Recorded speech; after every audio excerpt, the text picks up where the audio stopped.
स्वागत है news India पर। मैं हूं आपके साथ नीतू गुप्ता। बात करेंगे कर्नाटक का आदेश की। कर्नाटक में बीजेपी के स्टार प्रचारक और पीएम नरेंद्र मोदी ने अपनी ताबड़तोड़ रैलियां शुरू कर दी हैं। मिशन कर्नाटक को जीतने के लिए बीजेपी हर कोशिश कर रही है। अब ऐसे में सत्ताधारी बीजेपी दोबारा सत्ता पाने के लिए अपनी दावेदारी ठोक रही है। इसी कड़ी में पीएम नरेंद्र मोदी ने अपने प्रचार अभियान की शुरुआत बीदर जिले के हुमनाबाद से की। उसके बाद पीएम ने विजयपुरा, कुडची और उत्तरी बेंगलुरु में रैली कर जनता से बीजेपी के पक्ष में मतदान करने की अपील की। जनसभाओं को संबोधित करते हुए पीएम नरेंद्र मोदी ने कांग्रेस पर जमकर हमला बोला और कहा, सारी गालियां मिट्टी में मिल जाएंगी।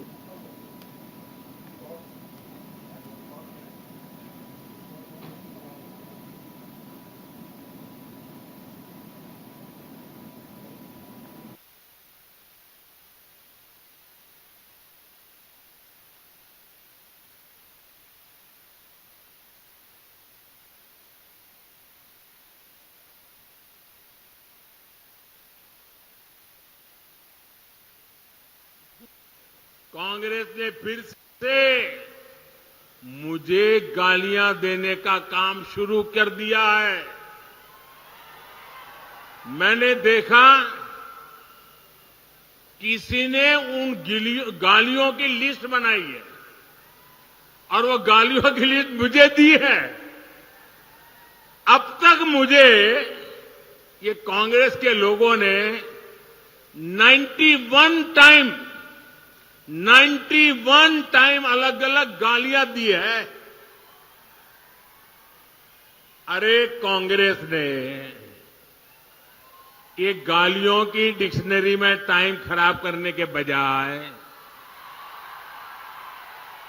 अगर इतनी मेहनत उन्होंने गुड गवर्नेंस के लिए की होती, कांग्रेस कार्यकर्ताओं का उत्साह बढ़ाने के लिए किया होता, तो आज कांग्रेस की ऐसी दुर्दशा न होती, ऐसी दयनीय स्थिति नहीं आती।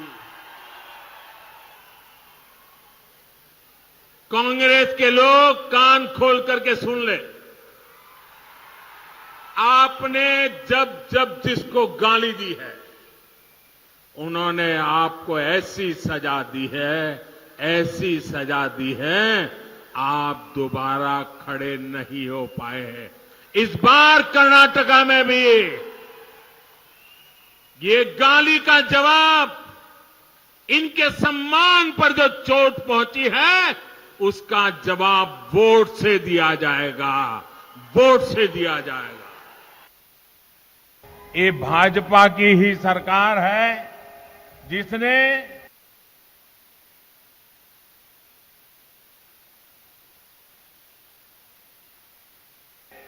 गरीब, दलित, वंचित, पिछड़े, आदिवासी, महिला, दिव्यांग, ऐसे हर वर्ग को प्राथमिकता दी।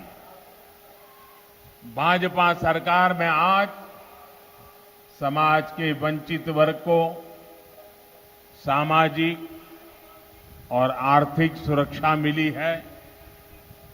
डबल इंजन सरकार ने अन्न, आश्रय और अक्षरा के लिए काम किया है। कर्नाटका के 9 लाख ऐसे परिवार हैं जिन्होंने अनेक पीढ़ियों के बाद अपने पहले पक्के घर में प्रवेश मिलना तय हुआ है। इनमें से अधिकतर दलित, वंचित, पिछड़े समाज के परिवार है। उधर केंद्रीय गृह मंत्री अमित शाह ने कर्नाटक के उडुपी में एक जनसभा को संबोधित किया। इस दौरान उन्होंने कहा, कांग्रेस पार्टी 70 सालों से राम मंदिर के प्रश्न को अटका रही थी, लटका रही थी, भटका रही थी। मोदी जी ने कोर्ट का जजमेंट लाया और कोर्ट का जजमेंट आते ही राम मंदिर की नींव रखने का काम किया। मैं कहकर जाता हूं कि 2024 में अयोध्या में उसी जगह जहां राम का जन्म हुआ था, वहीं पर श्री राम का भव्य मंदिर बनने का काम समाप्त हो जाएगा। जनसभा को संबोधित करते हुए कहा, हमारे प्रत्याशियों को एमएलए या मंत्री बनाने का चुनाव नहीं है। उन्होंने कहा, जब आप कमल के बटन पर निशान दबाएंगे तब ऐसा मत सोचिएगा कि हमारे प्रत्याशियों को एमएलए, मंत्री या मुख्यमंत्री बनाने के लिए वोट करेंगे। आपका कमल को एक वोट कर्नाटक के एक भविष्य को सुनिश्चित करने वाला वोट होगा, कर्नाटक को सुरक्षित करने वाला वोट होगा। उन्होंने कहा कर्नाटक को अगर कोई सुरक्षित कर सकता है तो केवल भारतीय जनता पार्टी कर सकती है और कोई नहीं।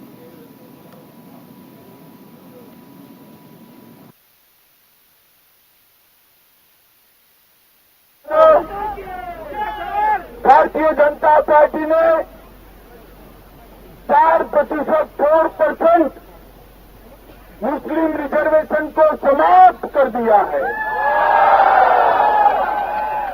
मुस्लिम रिजर्वेशन संविधान में सहमत नहीं है। हमारा constitution reservation on religion based accept नहीं करता है, परमिट नहीं करता है। भारतीय जनता पार्टी ने मुस्लिम रिजर्वेशन को समाप्त किया। ये कांग्रेस वाले कहते हैं हमारी रिवर्स ईयर सरकार आएगी तो हम फिर से मुस्लिम रिजर्वेशन डाल देंगे। आप चाहते हैं क्या? जरा जोर से बोलो, वहां पर चाहते हो क्या? वहां पर बोलो, चाहते हो क्या? अगर आप बरकरार रखना चाहते हो तो भारतीय जनता पार्टी की कमल निशान की सरकार बनानी पड़ेगी। आप कर्नाटक चुनाव के लिए बीजेपी अपना पूरा दांव लगा रही है। एक तरफ पीएम ने कर्नाटक में जनसभा की तो दूसरी तरफ कर्नाटक के गडक में बीजेपी अध्यक्ष जेपी नड्डा ने रोड शो किया, जिसे बीजेपी का शक्ति प्रदर्शन माना जा रहा है। इस दौरान जेपी नड्डा की झलक पाने के लिए लोगों की भारी भीड़ उमड़ी हुई नजर आई। कर्नाटक में विधानसभा चुनाव से पहले बीजेपी की धुआंधार रैलियां, रोड शो और जनसभाएं जारी हैं। अपने रोड शो के दौरान बीजेपी अध्यक्ष ने कहा, बीजेपी की डबल इंजन सरकार को जनता आशीर्वाद देगी। कांग्रेस की गारंटी की वारंटी समाप्त हो गई है।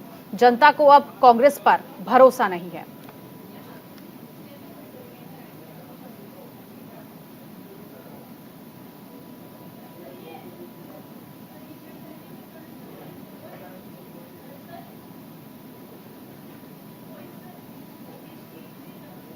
इतनी बड़ी संख्या में ये जन सैलाब आप देख रहे हैं, ये अपने आप में बताता है कि कर्नाटक में डबल इंजन की सरकार को और विकासवाद को आगे बढ़ाने के लिए कृत संकल्प है और चुनाव में भारतीय जनता पार्टी को एक तरफा फैसला देने के लिए वह आतुर है। काठ की हांडी बार बार नहीं चढ़ाई जाती। राजस्थान में इनकी हांडी जल चुकी है, छत्तीसगढ़ में इनकी हांडी जल चुकी है। अनएम्प्लॉयमेंट अलायंस देंगे, महिलाओं को सशक्तिकरण करने के लिए पैसे देंगे। आज 5 साल पूरे होने को आ रहे हैं। उनको जो दिखाया है वो देश की जनता ने देखा है। इसलिए कांग्रेस पार्टी पर कोई विश्वास नहीं करता और उनको मालूम है कि सत्ता के लिए इतने लालच में आ गए हैं कि हर तरीके की गारंटी और बात करते हैं और बाद में चुनाव निकल जाने के बाद वो भूल जाते हैं। इसलिए उनका जो इतिहास है, कीर्तिमान है, वो जग जाहिर है और इसलिए उन पर कोई जनता विश्वास कर नहीं रही है। उधर पीएम मोदी समेत बीजेपी के दिग्गज नेता कर्नाटक में पार्टी को जीत दिलाने की कोशिश में जुटे हुए हैं। इस बीच रक्षा मंत्री राजनाथ सिंह ने चुनावी रैली में कांग्रेस पार्टी पर जमकर हमला बोला। रक्षा मंत्री राजनाथ सिंह ने कहा, कांग्रेस पीएम मोदी की लोकप्रियता के कारण बहुत निराश और हताश है और इस कारण वो अपना मानसिक संतुलन खो चुके हैं। उन्होंने कहा, मैं ईश्वर से प्रार्थना करता हूं कि पीएम मोदी की लोकप्रियता के कारण इन्हें जो दर्द हो रहा है, ईश्वर उसे सहने की इन्हें शक्ति दे।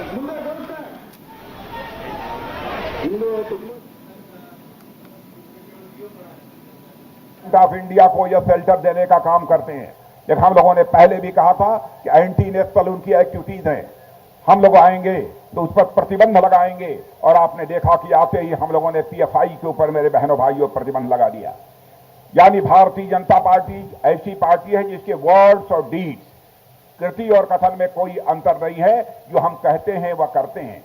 हमने कहा था 84 में, जिस दिन हमारी गवर्नमेंट बनेगी, अयोध्या की धरती पर भव्य राम का मंदिर बनकर रहेगा और आप देखेंगे कि अब अगले जनवरी में जाकर आप भव्य राम के मंदिर का दर्शन अयोध्या में कर सकते हैं। मोदी जी की लोकप्रियता के कारण ये लोग बहुत हताश हैं। मोदी जी की लोकप्रियता के कारण ये लोग बहुत निराश हैं।